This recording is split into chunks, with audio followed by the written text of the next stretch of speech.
JMC की सबको खुदावंद आप सबको आशीष दे, बरकत दे। हालेलुया। सो आप खुदा के वचन में बने रहो, जे हमारी दुआ है। आप सब बुद्धिमान हो, वचन को जानते हो। सो आप बहुत ही नियर से बाइबल को पढ़ रहे हो, क्योंकि आज के समय में बहुत प्रचार जो है फैल गया है। सो आप निरंतर खुदा के वचन को सुनते हो। सो आज का जो मेरा आपसे एक क्वेश्चन है कि क्या आपने अपने एनिमीज के लिए दिल में कड़वाहट रखी हुई है अभी भी, वचन को जानकर भी? क्योंकि बाइबल बताती है, गुस्सा तो करो पर पाप ना करो। हालेलुया। सो गुस्सा तो हमें आता है, ऑब्वियसली हम इंसान हैं, सबको गुस्सा आता है, लेकिन खुदा ने बोला पाप ना करो। अगर हम गुस्सा कर रहे हैं वो पाप नहीं है। अगर वो गुस्से को हम अपने अंदर एक जहर का रूप बना रहे हैं वो पाप है। तो कैसे है वो? अगर हमारा कोई एनिमी है जो हमारे लिए बुरा बोल रहा है, बुरा सोच रहा है, हमारे लिए बहुत से दोष लगा रहा है, तो खुदावंद ने बाइबल में लिखा है कि उनके लिए दुआ और प्रार्थना करो। तो अगर हम उनके लिए वचन के अकॉर्डिंग दुआ और प्रार्थना नहीं कर रहे, बल्कि हमने उसके लिए अपने अंदर बहुत सा जहर पाल रखा है, तो हम वचन के विपरीत काम कर रहे हैं, मीन्स अगेंस्ट काम कर रहे हैं। हालेलुया। किसी को क्षमा ना करना ये पाप है। किसी की एक बात को ही लेके बैठे रहना ये पाप है।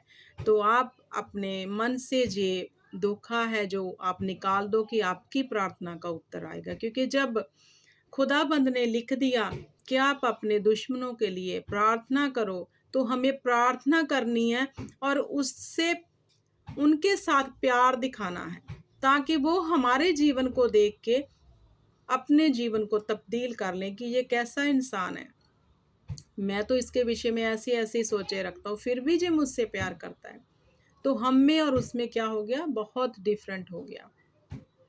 जो खुदावंद हमारे अंदर से चाहते हैं, क्योंकि खुदा अपने बच्चों से ये चीज चाहते हैं कि हम परमेश्वर के आज्ञाकारी में रहें, क्योंकि हमारा परमेश्वर जो स्वर्ग और ज़मीन का मालिक है, उसने जहाँ पे इतना अपने आप को दीन किया कि लोगों ने उसके ऊपर थूका, उसको कोड़े लगाए, उसको सलीबी मौत दी, फिर भी वो उसने कहा, हे पिता, ये नहीं जानते कि ये क्या कर रहे हैं, इन्हें माफ़ कर। तो क्या हम अपने परमेश्वर से भी बड़े हो गए?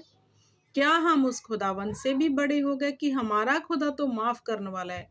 क्या हम अपने दिल में वही बात को लेके पाप का रूप दे रहे हैं? तो कौन सी ब्लेसिंग को हम अपने जीवन में देख लेंगे? हालेलुया। सो परमेश्वर का वचन हमें बताता है कि अपने एनिमीज के लिए जो है प्रार्थना करो। गुस्सा हो सकते हो आप उसके ऊपर कि तूने ऐसा क्यों किया, पर पाप नहीं करना।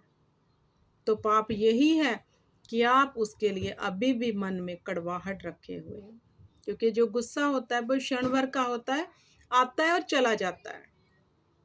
हालेलुया। तो जो गुस्से को, जो कड़वाहट को अपने अंदर ही बनाए रखता है, वो पाप का जन्म लेता है। तो हमें ऐसा काम नहीं करना कि हम अपनी ही ब्लेसिंग को डिले कर लें, अपनी ही आशीष को डिले कर लें, क्योंकि बहुत सारे लोग अपनी आशीष और बरकत को अपने ही हैबिट्स के कारण रोक रखते हैं और कहते हैं कि हमारा काम नहीं हो रहा, क्योंकि उनको नहीं पता कि उनका खुद का नेचर ही उनके आगे एक बड़ा पत्थर बन के बैठा है, जिसके कारण वो काम नहीं हो रहा। क्योंकि खुदावंद ने कहा नरम और दीन हो जाओ। तो जो नरम और दीन होंगे वो अपने शत्रुओं से भी प्यार करेंगे।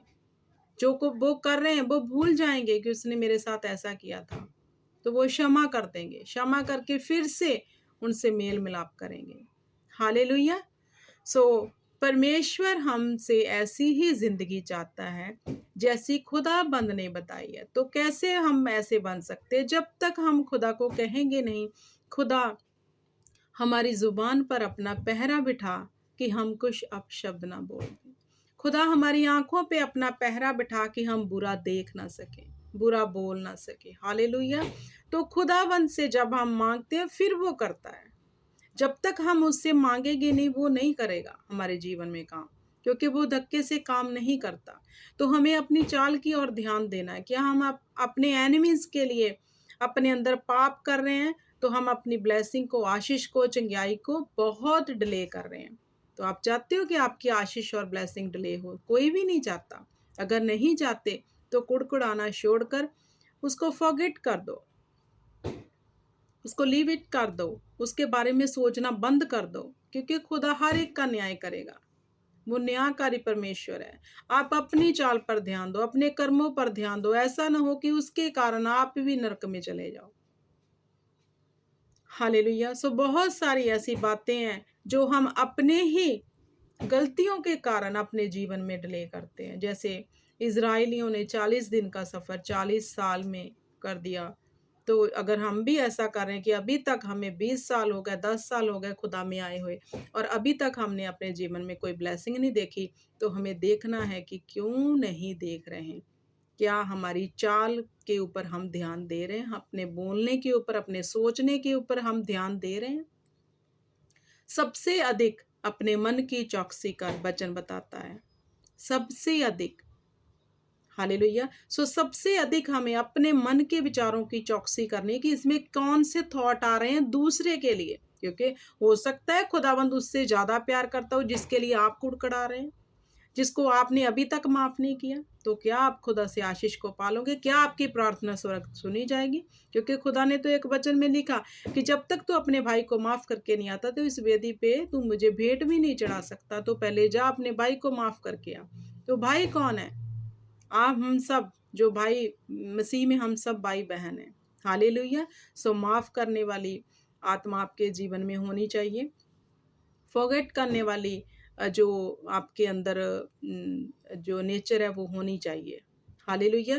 क्योंकि माफ़ करने वाला अगर नेचर नहीं है आपका, तो खुदा ने बोला कि आपको भी मैं माफ़ नहीं करूँगा, आपके भी गुनाह माफ़ नहीं किए जाएँगे। हालेलुया। अगर आप अपने गुनाहों को माफ़ करवाना चाहते हैं, तो आप माफ़ करना सीख लो। अगर आप चाहते हो आप पे कोई दोष ना लगाए, तो आप दोष लगाना बंद कर दो। अगर आप चाहते हो आप आशीष को पाओ, दूसरों को आशीष देना शुरू कर दो। हालेलुया। सो खुदावंद आप सबको आशीष दे, बरकत दे, क्योंकि आप सब समझदार हो। फिर भी मेरे जे मन में खुदा ने डाला, तो मैंने आपको जे प्रीच किया। खुदा आप इस वचन से बहुत सी आशीष दे, बरकत दे और अपने जीवन में डिले नहीं बल्कि अद्भुत ब्लेसिंग को देखो। हालेलुया। जेएमसी की गॉड ब्लेस यू।